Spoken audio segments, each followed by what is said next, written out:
This morning in the 9 o'clock hour, learning to adapt. We're going to be speaking with one family whose daughter has pediatric feeding disorder and how they are helping their child with this medical issue. Last month, Governor Katie Hobbs declared it Pediatric Feeding Disorder Awareness Month. According to health data, 1 in 37 children are diagnosed with the disorder. This morning, we're speaking with a Valley family who's dealt with this firsthand and can lend some perspective to the challenges. This is the Wyne family. Look at this good-looking family.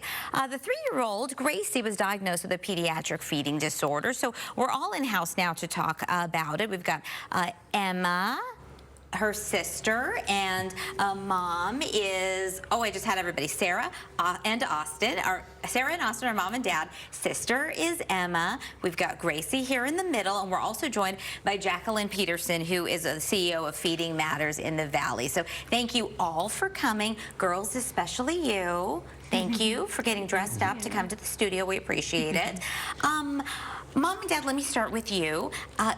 You already are pro-parents, right? You're having a second baby. You're like, oh, I've got this. You know, I know exactly what I'm in for. But then you quickly realize that you got some new challenges to deal with. What did that look like at first? So right at about 2 months old, as soon as she could start refusing feeds, she did, and it became very difficult to feed her. Whether it was breast, bottle, formula, it didn't matter.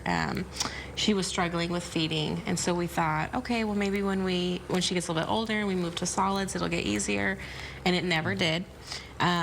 You know, maybe at around a year-old, we saw a little bit of improvement, but she was always barely on the growth chart.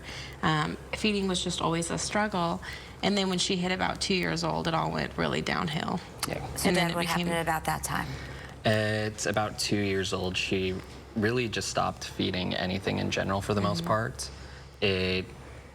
We watched her fall off the growth chart. She started to throw up in her sleep, and that's where things became concerning. We got her into Phoenix Children's Hospital for the first time when that happened. So through the course of this, I mean, it cuts to your core because as parents, our jobs are to take care of our kids. I mean, we measure all of those little benchmarks, and we're so excited when we see growth and, oh, they're trying new things, and there's a lot of joy that can come associated with food as a benchmark of development.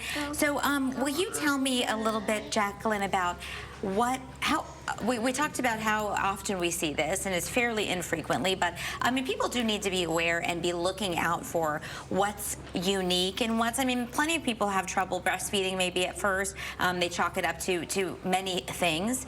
How do you know when it's a real issue?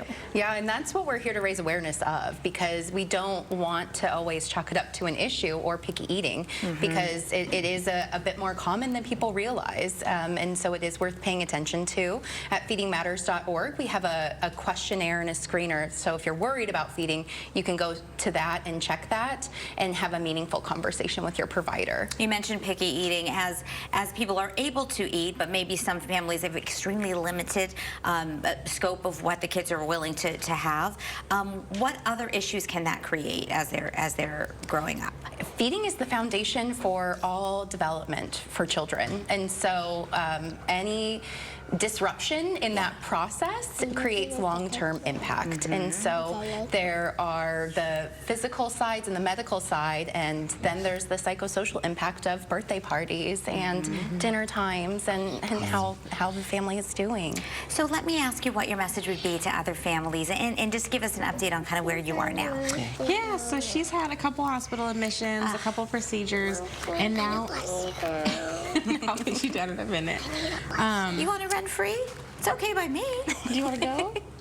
Yeah. Thank you. She knows what she wants. Yay! So now you got to dance for me or something, right? So now she's doing very well. We have finally some answers, but I would say my major message is if that something doesn't feel right and it just doesn't feel like picky eating, if you have that mother's or father's intuition that something is wrong, something probably is wrong, and they need further evaluation and just to keep fighting. And we're so fortunate to have such great resources here in the Valley, so you're always better to ask all the questions and maybe hear everything's normal, you know, versus waiting for too long. So, well, thank you guys so much. I appreciate you coming in.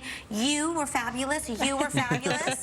Do you want to real quickly tell me what your favorite food is? What is it? Chicken nuggets and hard-boiled eggs. Chicken nuggets and hard-boiled eggs. Nice. She's a protein girl. And what are we eating nowadays that we like? What's your... Strawberries and blueberries. Strawberries and blueberries. Fantastic, girls. Win-win. Thank you so much. Thank and you. we'll have the resources for the organization on AZ Family. Thank you. Thank you. Perfect, thank you.